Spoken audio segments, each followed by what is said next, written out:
Hello world, my name is Ashton. Some may know me by my stage name, Ashton Martin. This is my wife, Daikiria. Hi, I'm Daikiria Stevens. Some of you may know her by Shan. What we're doing today, we're coming to you bringing videos, they're called Enlightenment, for your enlightenment. Basically to give encouragement, knowledge, and wisdom. But do it in a Bible in a positive way. You know what I'm saying? And yeah, so basically what we will be doing is every Wednesday, we'll be posting to our channel, which is called Enlightenment and Love 777. So subscribe. We also have a page. It's called Enlightenment. If I haven't invited you, please definitely message me, comment, whatever the case may be, so I can on Facebook to definitely invite you to the page. We have a topic. A monthly topic that we'll be talking about, and every week we have a subtopic. So this month we are going over love, definitely a big deal there. And this week's topic is defining God's love and humans' love. Yep. We all have our definition of what love is. Some people feel like love is one thing. Some people feel like love is another. Some people feel like love is material. Physical attraction. Right. Others feel like love is internal. You know. What's your definition of love, Ash? My definition of love is from a loyalty perspective. What you show your time to, what you show your affection to, emotions to. That is what you have love for. You know, definitely passion. I feel like passion has a lot to do with love. You know, what do you feel about love? What you feel? To me, love is making sacrifices. If one can sacrifice their time for me, I feel like they love me. The word is slung around a lot, but really, do you love a person? I feel like you love a person when, you know, you could sacrifice in your busy schedule to check on them or call on them, or, you know, you can spend time, not just say, oh, we have to get together, but actually get together. So that is what love is to me. All right. God also has a definition of love. I feel like He has the truest, most purest love, period. It is the truest. As being a parent, I'm not a parent myself, but I know a lot of parents, and I know how they feel about their children. They have a definite love for them. Think about giving one of your children to save other people. You know what I'm saying? To save their soul. That's true love right there. For Him to just do that action, and even what Christ did, that action, that's the perfect example of true love. You know, so he has a definite true love, and I feel like it's not the same of what we say love is and what His definition of love is. Right. And from the text I'm going to be reading, it says charity a lot. Don't get that confused. Charity is basically love in the action version, like the action version of love. Love put into action. Some people look at charity as, you know, some people may give money charity, right, donations, things like that. I mean, yeah, that's charity, but it's deeper than that.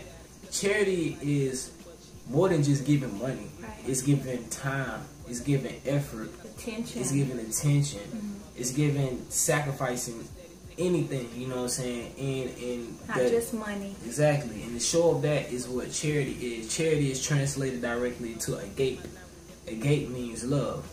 So, what I'm going to be reading today from is chapter 13, 1 Corinthians. I'm going to read verse 1 through 8. And I'm going to try to break down each one of them because I feel like this gives all the characteristics of love and show people what love truly is. You know. So I'm going to go ahead and get into verse 1. Verse 1 says, though I speak in tongues of men and angels and have not charity, I'm become as a sounding brass or a tinkling cymbal. So basically, this kind of confusing, you know, it confused me the first time I read it, you know, even reading a lot of Paul, you know, stuff that his scripture, it gets kind of confusing because it's so deep for me. But as reading this is what I've came to conclusion with. I feel like, though I speak through the tongues of men, he's saying like the different languages that we have. You know, in this world in general, we have so many languages. It's saying like even if you could speak with all the languages, and when it's saying tongues of angels, basically saying beautiful speech. Even if you speak in all the language, you can speak very beautifully. you without love, you are a sounding brass or a tinkling cymbal. In other words, you're just like you're speaking gibberish. You're not saying anything. You know what I'm saying? You're babbling. That's basically what it's saying. Like, without love in your speech, what you're talking about is nothing. You know what I'm saying? What you're saying is nothing. Doesn't matter. Doesn't even matter. Yeah, it's irrelevant. I like that. So the second verse says, and though I have the gift of prophecy and understand all mysteries and all knowledge, and though I have all faith so that I can remove mountains and have not charity, I am nothing. So basically the gift of prophecy, you know, you may be a powerful speaker. You may be, you know, a powerful preacher, whatever, you know, you may be, and understand all mysteries. You may, you know there's a lot of mysteries in the Bible. There's a lot of mysteries in the book. But as far as that, you can, you know, derive all of those mysteries. You could have all the knowledge. You can know it all. You know, you can have a lot of knowledge of whatever the case may be as smart as a book, and have all faith. You know, truly believe in God. Basically, if you lack love, then your ministry is ineffective.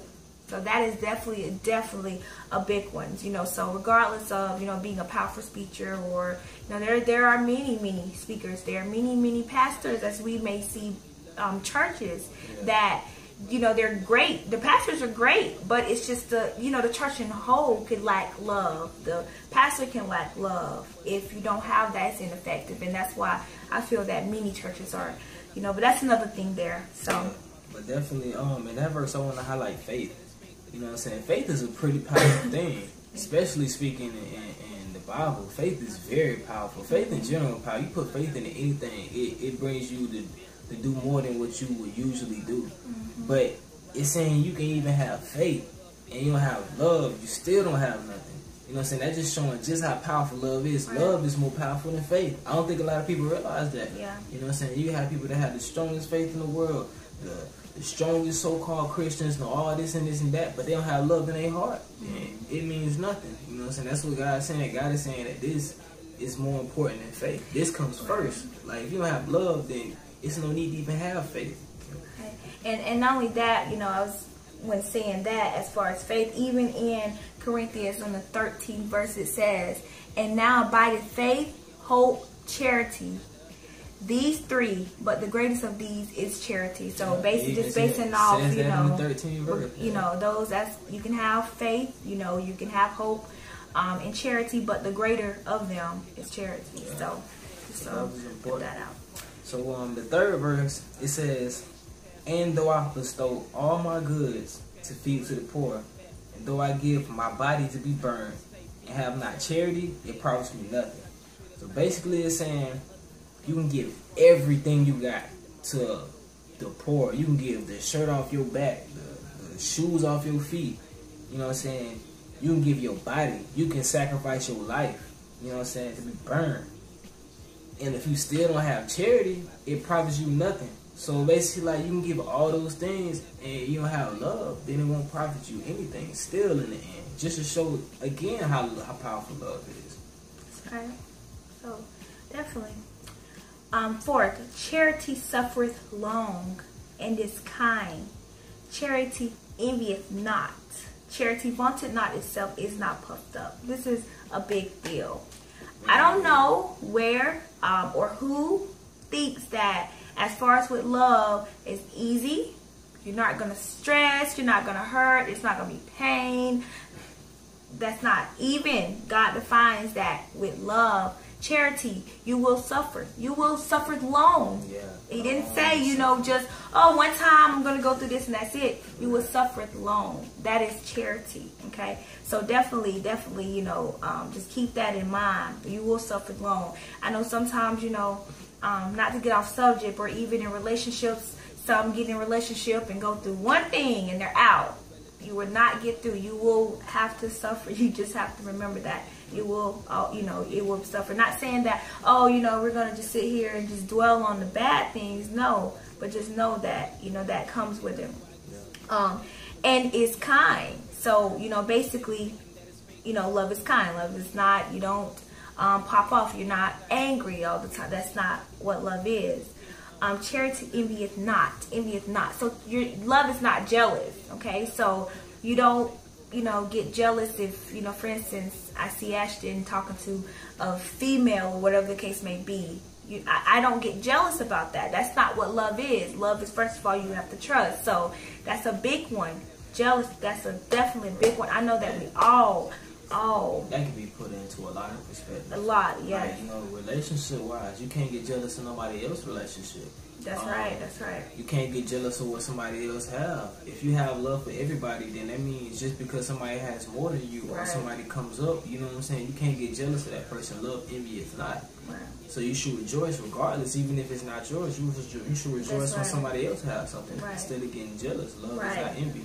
And if we learn how to, definitely, if we really take that in text into effect in our life, we won't have to worry about, this, cheating or this female messing with this or such and such, because I feel like that's what happens a lot. Also is that, I'm getting into another subject, but basically that just goes, it's just basically saying love, envy is not. So I'll just keep it as that. Charity vaunteth not itself, is not puffed up. So basically it's not arrogant. Love is not arrogant. You don't sit up here and all this showing off. I guess you can put it into perspective. So love doesn't show itself off. You know what I'm saying? You know how some people post on Facebook, like they have videos like, oh, I gave this money to this poor, or I gave a cheeseburger to this poor, you know what I'm saying, just to get likes or just to get shares. Yeah, that's not what love is about. That's love, stuff like that is what you're supposed to do. You know what I'm saying? The commandment says that love thy neighbor. That means it's a requirement. It doesn't say like love thy neighbor and you will get this. You know what I'm saying? It just says love thy neighbor. That's what you're supposed to do. You're supposed to help people out. You're supposed to love everybody. You know what I'm saying? It's not supposed to be showed off. You know what I'm saying? If you really and truly have love for somebody, you really and truly have love for your neighbors, it shouldn't matter who sees or who knows what you do for somebody. You know what I'm saying? That don't matter. You know what I'm saying? Just the fact that you should feel like that's a requirement of you. That's what you're supposed to do. Right. So that's definitely a big one. I see that very, very often. So definitely a big one. So yeah. Alright, verse 5 says, it does not behave itself unseemly, seeketh not her own, is not easily provoked, thinketh no evil. Big one. Now, it does not behave itself unseemly. It does not behave. Love does not behave in an unfaithful way. Love does not, you know what I'm saying, stray away from what it really is. Love does not stray away from its trueness. It seeketh not her own. It is not easily provoked. It thinks no evil. I feel like with that, the biggest perspective I can think about that was with God. You know what I'm saying? Love does not easily provoked. You know what I'm saying? And I'm gonna just say, be real. We all humans. We all sin. You know what I'm saying? I sin every day. You feel me? That's just how it is. But the thing about it is, it shouldn't be easy. Like, you know what I'm saying? Like, when you sin, it should already hit your conscience right then and there. Like, boom. Like, man, I should never did that. Or I should never thought that. I shouldn't have did that. I know better than that. You know what I'm saying? It shouldn't be that easy for you to sin. It shouldn't be that easy way from you straight from true love. If you love somebody, if you're in a relationship, if you are married to somebody, it shouldn't be easy for you to stray away from that person. It should be easy for you to commit an unfaithful deed with somebody else. You know, some people say, "Oh, well, I can't help it." You know what I'm saying? It shouldn't be like that. It shouldn't be easy. Like, and basing off of that, okay, I seen something earlier this week.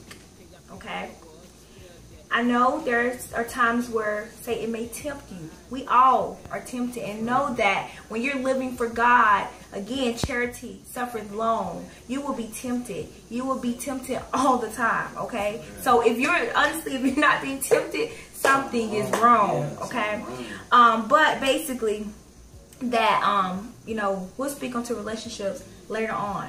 But please know, okay, and this will also go with, you know, self-love, which that's our topic for next week, by the way. But just when you love a person, cheating is not an option. When you love a person, cheating is not a thought when you love a person. So just remember that. We're going to take that, we're going to hold that. We're going to go ahead and go on to the next chapter. Next verse, not next chapter. We're going to stay in this.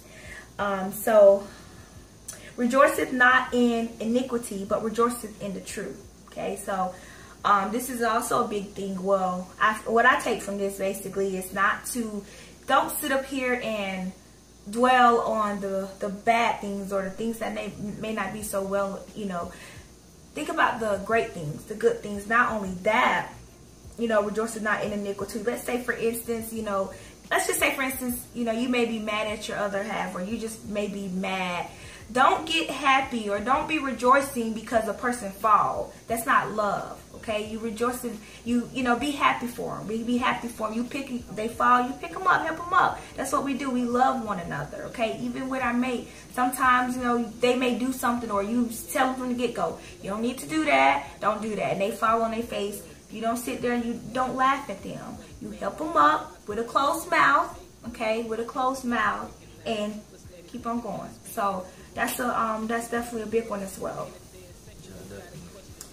Verse 7 says, beareth all things, believeth all things, hopeth all things, and endureth all things. So, in other words, it beareth all things. No matter what happens, no matter what comes your way, no matter what material things you lose, no matter what family members you lose, no matter what you lose on this earth, love will bear it all. Love will, withstand all of it. Endureth all things. That means love will endure anything, no matter what comes your way, no matter, even when this material body, even this body that we leave here, our love will withstand. Our love will last forever, no matter what. It believes all things. It hopes all things. That's just saying that love, how some people can see the good in like bad situations. Love believes even when it's not like good, even when the outcome doesn't look good. Love will the love will keep you in a positive mindset. It will still keep you going. It will endure. No matter what happens, basically, love will always endure. If you have that true love for God, if you have that true love for one another, no matter what comes your way, nothing can break it. Nothing can break that bond. That's how powerful love is. So, you know what I'm saying? And those things are going to happen. You know what I'm saying? We all have lost somebody. You know what I'm saying? We all have lost some things. We all have some more than others. But that is going to happen. But just know, love will endure all things. No matter what. Like, let's just say I get a whole bunch of money right now. And I have my mom, I have my wife, the people that's very close to me. I lose it all. All my friends, all my, so-called friends, they may leave, they may go, they may come and go. But the people that truly love me are going to be the people that stand there. It's because love endureth all things. True love endureth everything, no matter what. If I say I love you if you broke, I love you if you rich, I love you if not even if you mean to me, I still love you. Because love endureth all things.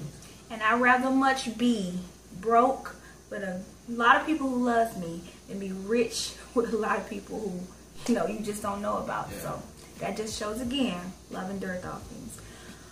So let's see, the 8th. Charity never faileth, but whether there be prophecies, they shall fail. Whether there be tongues, they shall cease. Whether there be knowledge, it shall vanish away. So, first of all, love will never fail, as Ashton was saying. Basically, it would never fail. Never. All right? But whether there be prophecies, they shall fail. Okay, so, and also whether there be tongues, they shall cease. What I think about, people may talk. People may say things about you that you may not like. It may hurt you. Regardless, as far as with love, it doesn't matter. That doesn't matter. They will fall. Those bad things people may say. Even when it speaks about whether there be knowledge, there may be things that one know, or there may be things. It doesn't matter. Basically, the point about it all is that all will vanish away. Love. When you have love, nothing can touch you. Nothing can hurt you. You may be hurt, but nothing can take that away. That's one thing a person cannot take away from you. They can't take away your love. My interpretation on that verse is, basically like love never failed, love never failed, point blank period. That's pretty plain. Yeah. And whether they be prophecies, they shall fail. People prophesy all the time. That don't mean that every prophecy comes true. Just like people say the world's supposed to end in 2012. What is it? Like 2015? Can it be 2016? That was a prophecy that failed. You know, it's plenty of stuff. I always say like that. People are always gonna prophesize things. People may prophesize things on your life. You may never be nothing. You know what I'm saying? That don't mean that it's gonna be true. Prophecies will fail. Love will still endure that. You know what I'm saying? Well, the tongues, they shall cease. People may talk now. You know what I'm saying? They can't talk forever. You feel me? Eventually they gotta die, so of course they can't talk forever. But even in a life standpoint, people may talk about you in a certain point of your life. But that don't mean nothing. Love still will endure that. People are gonna not. The tongue shall cease. Eventually they gonna shut up. In other words, saying, whether we be knowledge, it shall vanish away. We all grow old one day. Our mind, you know what I'm saying, put a young person mind versus to an old person mind. It's a lot of things in that old person mind that vanishes away. You know what I'm saying? But love still endures that. You know what I'm saying? When you grow old, you're not going to have all the knowledge that you had when you was young. It all vanishes away. Your mind deteriorates. But, you know what I'm saying? It's saying that love still withstand that. Love withstand this body, this material body. When this goes away, you know what I'm saying? Love will still be here at the end of the day. And, you know, that's what I took from that verse. So yeah. So, definitely, that's basically the verses that we're doing today. So just to sum it up, love endures all. Love is not arrogant. Love is not easy provoked. Love is kind. Love is love. So I mean, regardless of what may be the case, you know, there's a lot of people who are going to talk about you. That's just something that's going to happen, and it may, you know, hurt you. Love suffereth. It suffers. You suffer. You will suffer. There will be pain. There, you know, it will be there, but just remember, endures all. At the end of the day, you have love. You have everything, honestly, you know. So. And with this, I hope you take a better definition for what love truly is. Because it does really get thrown around a lot. It does. And I hope you know what I'm saying, if somebody asks you what love is, you can come to this chapter right here and be like, well, hey, this is what love really is. You feel me? Because it's a big difference between what this world say love is and what God say love is. It's a real big difference. You know, and that's basically what this topic of the day was speaking about. God's true love. That's right. And yeah, next week's topic is going to be self-love. That's a big one, and I'm excited for that one. I can't wait to get into that. But definitely want to hear y'all feedback on this. You know, comment, share your concerns, what you liked about it, what you disliked about it. We're not no big organization. We're not part of a church. You know what I'm saying? I'm just a human being, just like you a human being that's watching this. I'm a sinner just like you a sinner. I go through my daily life just like you go through your daily life. I just feel that I should share some of my knowledge and some of my wisdom with you. And the reason I want y'all to comment because I want to hear some of y'all knowledge. I want to gain some knowledge too and gain some wisdom. I want to hear what y'all feel like love is. What do you feel like? What's your definition of love? You know what I'm saying? How do you show love? What's wrong with the world today with showing love? Right. You know what I'm saying? And you know, definitely just comment. You know, share. You know, do everything. We definitely want to hear y'all feedback. And subscribe. Definitely subscribe. Enlightenment and Love 777. So definitely, like Ashton said, we love feedback, whether it's bad, good, you know, we still love you. Yeah, so definitely and also definitely go like the page Enlightenment. So basically that's just that. So like the page Enlightenment. Other social networks, you can find me on Twitter, Ashton Martin GTE. Yeah, definitely. Just connect. I love to hear feedback. I love to hear what people have to say in general. Even whether it's my music, whether it's this video, whether it's anything. I like to hear people feedback. I like to hear what your perspective is. You know. So. All right. Thank you so much for watching, you guys. Peace, love, and happiness.